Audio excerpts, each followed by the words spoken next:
Uh, Namaste sabhi ko. Now we are Yes, we are in. live. Go ahead. Yeah. Okay, okay, Rahul. Thank you so much. Namaste from the Unnat Bharat Abhiyan, IIT Delhi. Now we are in the episode 3 of webinar series Living Udharans, and it is an engagement activity of C20 G20 Live. So today we have Shushri Vishakha Chadreji. She is from Pune, India, and has been working in the energy and the climate change sector for 12 years.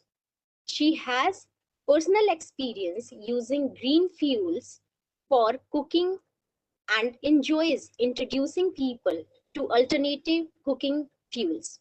Vishakha ji conducts clean cooking demonstration and teaches others how to make simple solar cookers. She finds it satisfying that both urban as well as rural community in India understands the importance of using green fuels. Ma'am, thank you so much for joining with us. Our audience are very eagerly waiting for you. We are live on YouTube right now. And over to you, ma'am. Thank you so much. Thank you, Manvi. Thank you to your entire team for taking up this initiative. And I'm really honored to be a part of this activity today. Um, I think we can just start the session.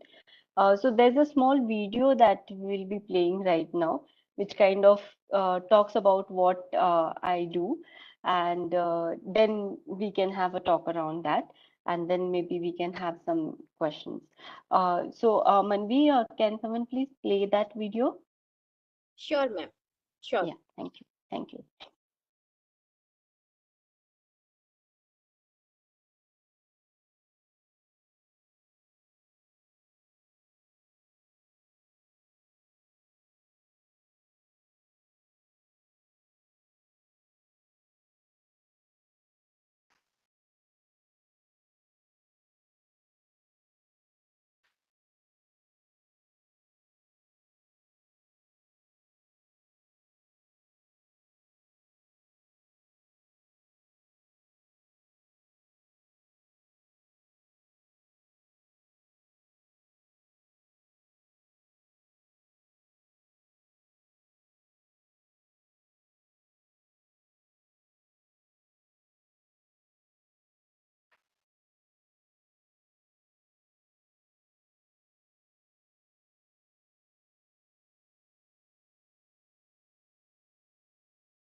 Thank you for playing the so as you might have understood what it is about.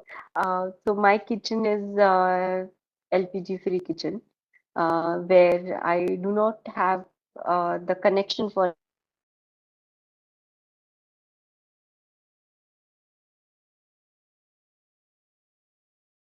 I do not have an LPG connection, and I cook using 100% renewable fuel. 24 by 7, 365 days, my kitchen operates without LPG.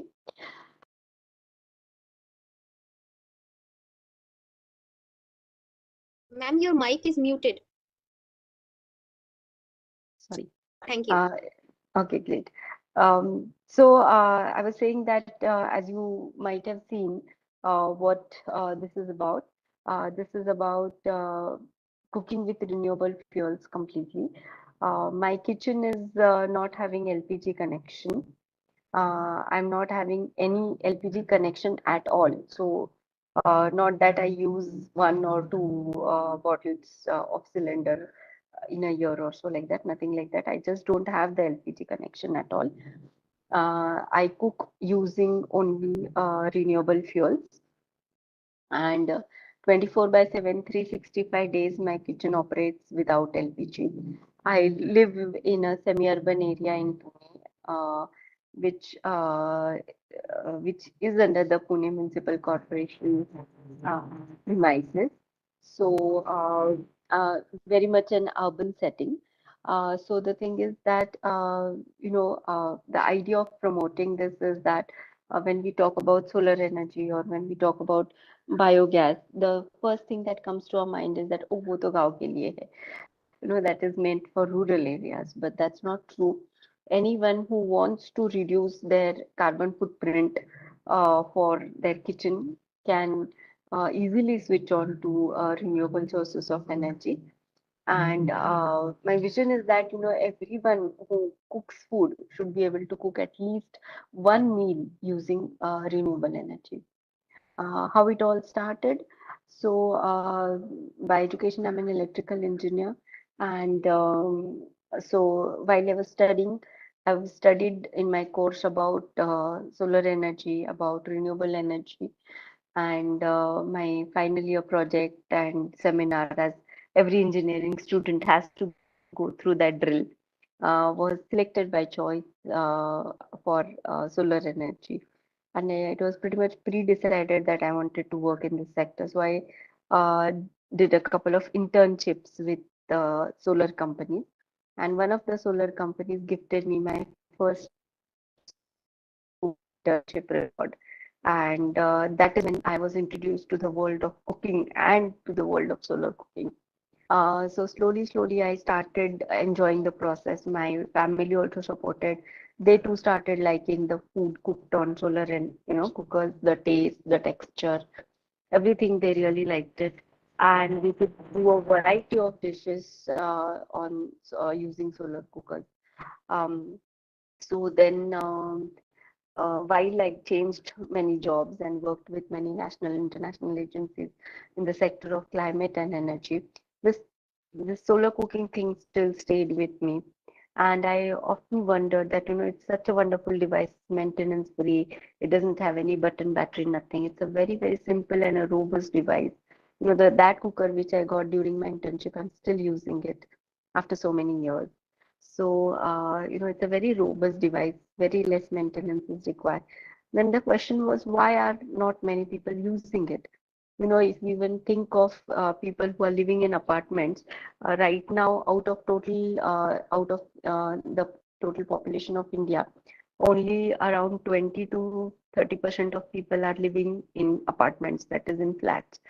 So there is a lot of scope for individual houses to switch to solar cooking. That was my thought when I started thinking of cooking with renewable sources.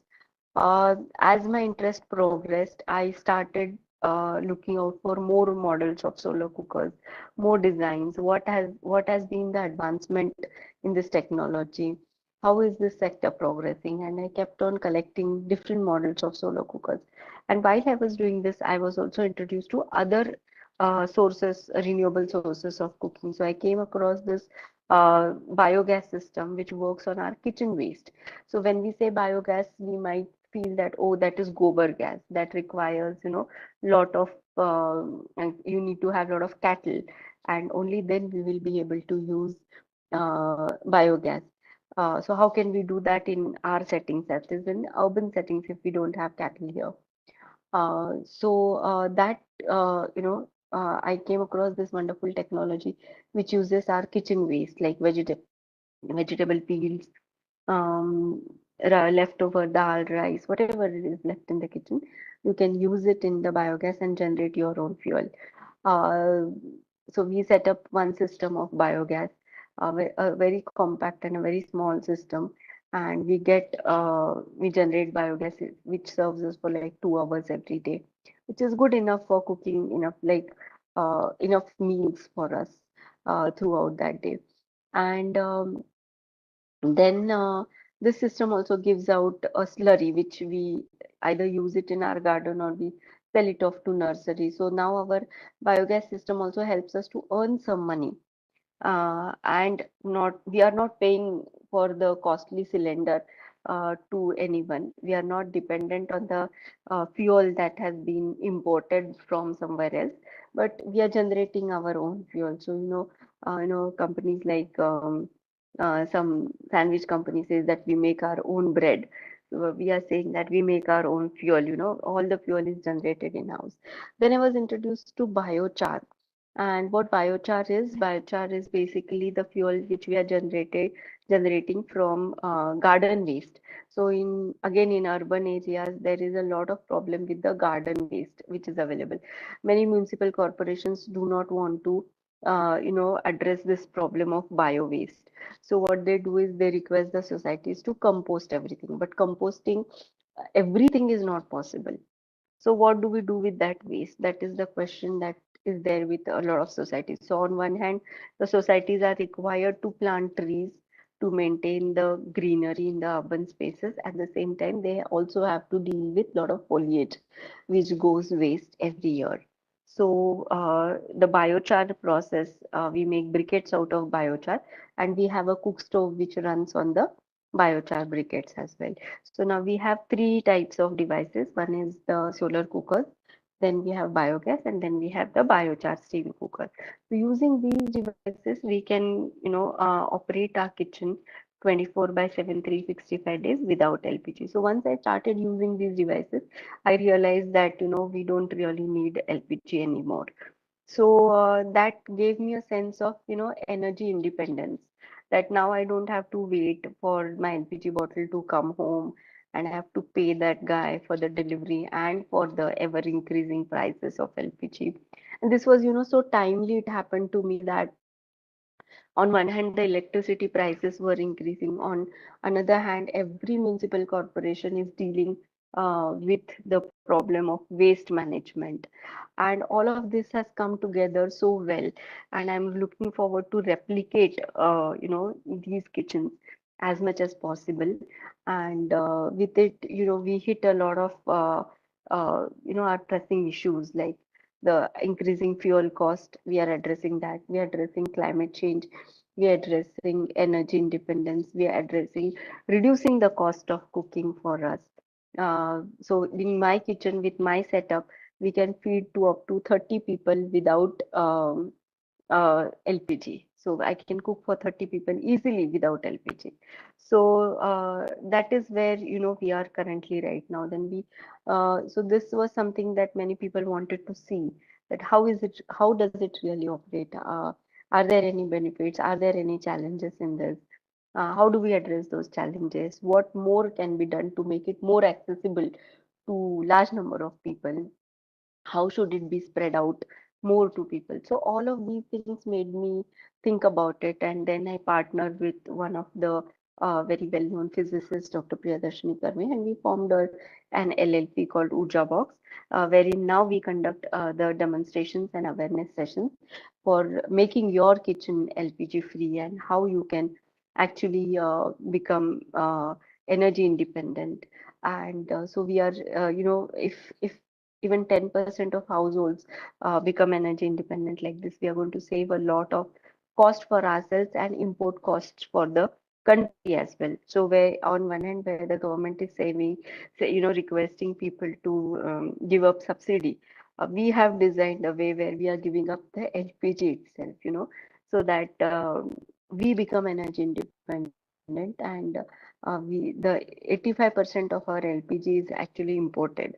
So why not become Atmanirbhar in terms of energy, where we are using our own resources. We are a sun-blessed country. We have no dearth of bio-waste.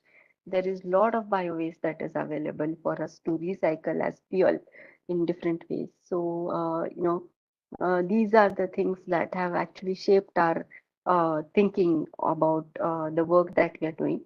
And going forward, I would really want to improve the devices that we are using so that they become accessible to more people.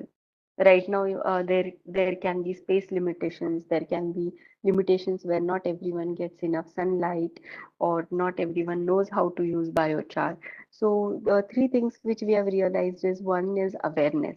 So there we have come across many people who have not even seen a solar cooker, or who have not even, they just know that they've studied somewhere in their school syllabus about biogas. They know how it works. They know it very theoretically, but practically they have not got an opportunity to experience it.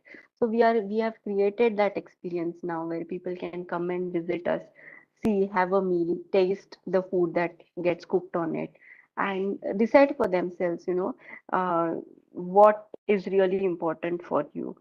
So so these are the things that we have tried so far.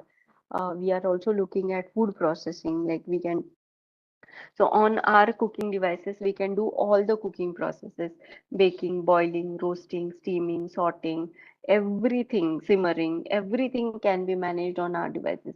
So we don't need an air fryer, we don't need a microwave, we don't need induction, we don't need any of those devices right now. We are managing everything using natural energy only. So that is and we believe that this can be replicated in many households. Not like mobile phone, like everyone can have it, but we believe that there is a significant number of people who will benefit from this kind of activity. So which started as my personal journey, slowly over the years, it has now evolved to such a stage, and we definitely want more and more people to know about it, and to adopt as much as possible. Uh, I totally understand that it is going to be a huge transition. I have gone through this transition over a number of years. But for anyone who wants to go through this transition, we can significantly reduce the time. I mean, if I took 4 years to go through this transition, now I know that I can help you do that within a month, because I know all the pitfalls. I know I've gone through the entire learning curve of it, and now it is not necessary that everyone has to go through the same learning curve. I can just share my learnings about how the transition happens, how beneficial it is, what would be the challenges going forward, all of those things. Yeah, so that is all about my journey, and I would be happy to take any questions.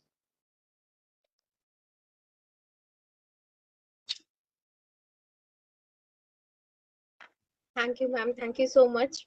And like you said, that there is no LPG at your home, and like you were motivating, at least we have to go for one meal with with the renewable energy. That is amazing. And also how you are ready to help us to reduce, like you have taken 4 years of journey, and you're asking that you will help us out if we want to do this just in a month. Yeah. That's absolutely marvelous, ma'am. And definitely, I will encourage our listeners to approach to us, and we will share with the ma'am if you have any query in that sense that you want to adopt the same lifestyle or from our living Udharan as well. So, yes, ma'am, there were multiple questions coming, but definitely I'm going to take some of the questions which has been called upon. So, can we proceed, ma'am? Sure.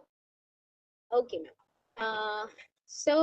Our first question is, what can we do to reduce our kitchen footprint?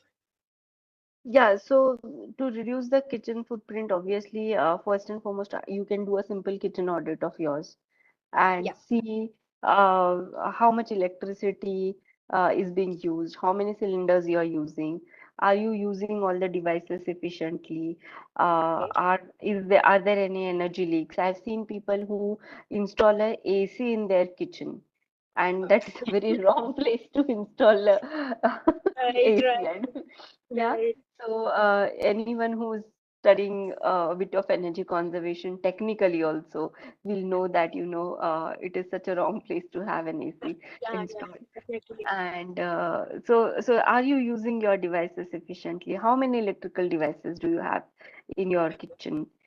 And so the trend these days is that we want the chimney, we want induction, we want everything. Though, we might order every day from Swiggy and Zomato, but still our kitchen should be equipped with all the things.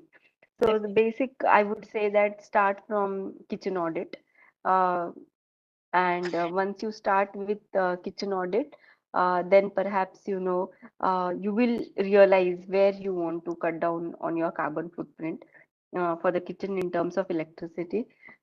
Is there an opportunity to switch over to renewable sources?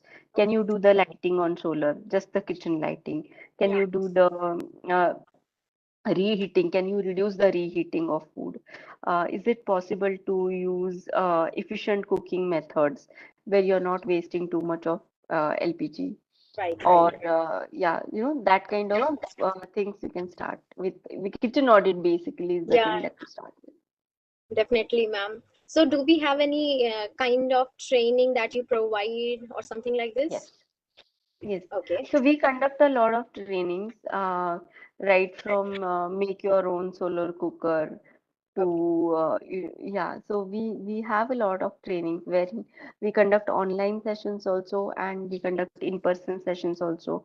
Okay. We also are aiming to this year we want to reach out to 1,000 households who will be ready to give up LPG.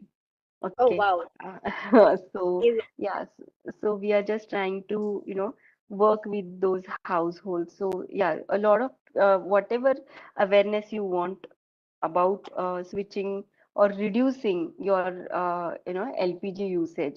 Let's say you're using 7 bottles in a year of LPG, or if it is a piped gas, then in that case, if you're using, let's say, anywhere between 300 to 400 cubic meters of gas every year, then we can at least help you to reduce 30% of that. So in that case, what are those requirements that we can study every kitchen and given hand holding on that? That is possible. Okay, ma'am. So, do we have any video about like how to make solar cooker and if that can be shared with us? I don't have a video as such because every time what happens is, depending on the audience, we Okay. choose which solar. So we have three different types of solar cookers which we teach uh, to people, especially kids participate in that Yeah. because generally many schools have this as a project Okay. that they give to their students that you have to make your own solar cooker. So generally, kids participate in this activity, but there are many a times there are seniors also participate. So one event we did with a school wherein they invited parents to do the make the solar cooker. So we Oh, had 85 participants, parents who participated in making the solar cooker. But unfortunately, we don't have one single video as such there because that depends on the audience to audience. audience. So we'll Okay. try to Okay. make those videos. Yeah, that's a good Oh, input that for will be us. wonderful, ma'am. We will be very thankful to you because Yeah. sometimes people don't, it means they are not able to come forward or they have not listened to like this Hmm. training program. But at least we can share with our. Your voice is not audible. So, am I audible now, ma'am? Manvi, your voice is not audible. Uh, am I audible now, ma'am? Mm. You are audible to us, Manvi. So, ma'am, can you just please check the mic? Now you can Now, hear us. Yeah. Yeah, hello. sure. Now, madam can hear you, madam. Okay, Right? okay. Okay, ma'am, can you hear us? Ma'am, ma'am, you are on the mute. Ma'am can hear you, Manvi. Yeah, I can hear you now. Okay. Thank you. So, ma'am, that will be wonderful if we can share some video to our, they will be faculty and students as per. Mm-hmm. So, for the Mm-hmm. higher educational institutions, if that can happen, that will be very helpful to us. Okay. Definitely. Okay, ma'am. Next question is, what is a biochar and how does it help for cooking? So, biochar is made from a process called pyrolysis, and we make biochar from garden waste and coconut shell waste. So, we are connected with a couple of restaurants nearby, the South Indian restaurants mainly. So, they have a lot of coconut shells available. So, we collect those coconut shells from them. So, because the municipal corporation doesn't collect the coconut shell waste from them, saying that it is neither wet waste nor dry waste. So we don't know what to. So the municipal corporation doesn't collect it. Yeah. So then they give it to us. So it's a way of waste management. So they are also happy that we are collecting their waste. So we bring that. We make the complete process of biochar, that is pyrolysis, Yeah. and then through that process we make briquettes, and then Okay. those briquettes are used in cook stoves as fuel. So we Okay. make four products from biochar actually. We make manure, it's a good manure also. Okay. We make uh, this soil enhancer fertilizer also out of it. We make soaps out of it because that is semi-activated charcoal. So that's a charcoal soap that we make in-house. Oh, wow. And then we make briquettes. We make fuel also out of it. So there are three societies who give their garden waste to us and we Mhm. process. So it's a complete carbon cycle also. Biochar is the most carbon negative fuel, Yeah. and biochar is the only way to fix carbon in soil. Yeah. So that so you know we are recycling, reusing, Everything. Yeah. refueling, everything. Every re is done in this. Reduce, reuse, All three. recycle. Yeah. Yeah, everything is being done in that. Yes, Yes, ma'am. So definitely we will go more in details to you for this biochar thing because we have multiple PIs and villages of having the coconut shell like in Kerala hmm, region or South Indian correct. region, right? Hmm, So we can provide a training to them also how to create this biochar and how we can just use the 3R system. correct. Right. So, yes, ma'am. Moving towards the third question, can rural and urban people use solar cookers and biogas for cooking? Yeah, definitely. So as I said, it is not depending on whether you are living in rural area or urban area, whether you are educated, uneducated. It is, it is not gender sensitive also as long as you cook. So there are no restrictions as such. You can definitely, as long as you have waste, as long as you have sunlight, you can use it anywhere you want. Yes, ma'am. Definitely. Ma'am, towards our last question, what is the cost of reducing the carbon footprint? So the cost can be as low as 1,000 rupees Oh, depending on how much footprint you want to reduce, and then it can go up to nearly uh, around 60,000 rupees, but that's one time investment. Once you decide to become complete LPG free, the maximum investment that you will have to make is 60,000 rupees. In okay. 60,000 rupees you can be LPG free for generations to come. That's nice. So I'll just add one more question to it. So, You ma'am, can add as much. what is the lowest means that like you were saying to 1,000? If we really want to this have this carbon footprint lesser in our kitchen, the Mhm. general practice that we can adapt means if we don't have much of the system like solar cooker, if not it is made it at our home, if I just want to go home and start doing it, what will be that one thing So that you suggest? So if you make your own solar cooker, you can make it within 1,000 rupees and start using Okay. it. At least you can Okay. do your roasting wali things like groundnut roasting or rava roasting, dal roasting. Okay. You can make your tea coffee on it. You can make Okay. Maggi on it. You can make your upma on it. Okay, those things. So I can tell you 100%. Like your handmade cooker will also help you to make, or even Yeah. reheating for that matter. So many a times, we reheat things in our cooker. So here, what you can do is you can just use the solar cooker for reheating. जो खाना पकाया है वही you can keep in the cooker and it will be hot till you have your lunch. ठीक है ना? So you can use it as a reheating device if you don't have enough sunlight for cooking. But roasting and all, so definitely you can do. Then you can move to biochar cooker, which comes at a cost of around 3,500 rupees. And in that, in 120 grams of biochar briquette, you can cook for nearly 3 hours. So it's 2 rounds of cooking. You can do chai, coffee, or you can and do dal sabzi, vegetable. You can do dokla, modak, whatever you want to do. All of those things. Okay, and you Okay. can also use it for reheating of rotis or whatever. So that is another thing. So within 3,500 rupees, you get another device which will reduce the load on your LPG. And the briquettes you can make at home. You can make biochar at your home by yourself, or you can buy the briquettes from the market also. So whichever way works for you, it's not very costly. The cost of one meal is less than 1 rupee in that case.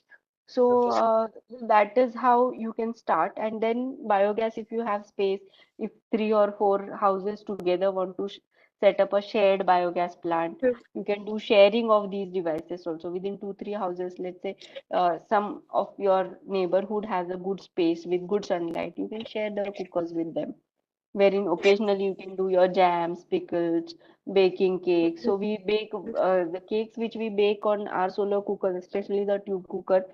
They turn out to be very tasty. The texture wise also they are good, and they come out in less time than the microwave. So Okay. we tested that also. That the microwave time is more than the solar cooker time for Solar the cooker. cakes. Yeah, for the cakes Right. especially in this season. So Nice. that is how, you can divide. So it's not that, once you start using this, you have to like, I am doing it because I enjoy doing it. Not everyone might want to give up all the devices that they're using currently. That's not sensible also to do. But a gradual shift is a better approach. That's what I feel. Right. Right. Right. Right. Right. Right.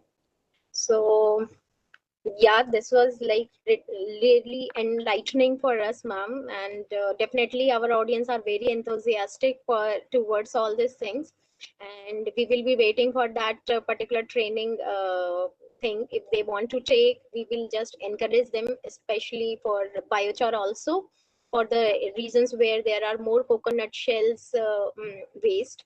So we can take up definitely, as ma'am said, Mani, your and voice, I can't hear you. yeah. Hello, ma'am. Can you hear now? No? Now. Now now. Okay. So yes, ma'am. Now we are just moving towards the end of our webinar. Thank you, ma'am. Thank you for joining with us. This was really very enlightening for all our audience. For Unnat Bharat Abhiyan, we have so many PIs, 3,700 something PIs with us, and also to the students and some villagers and the other stakeholders who are watching this. And thank you for joining with us. Most welcome. And thank you, ma'am. Thank you so much from our Most team. welcome. Thank you. Namaste.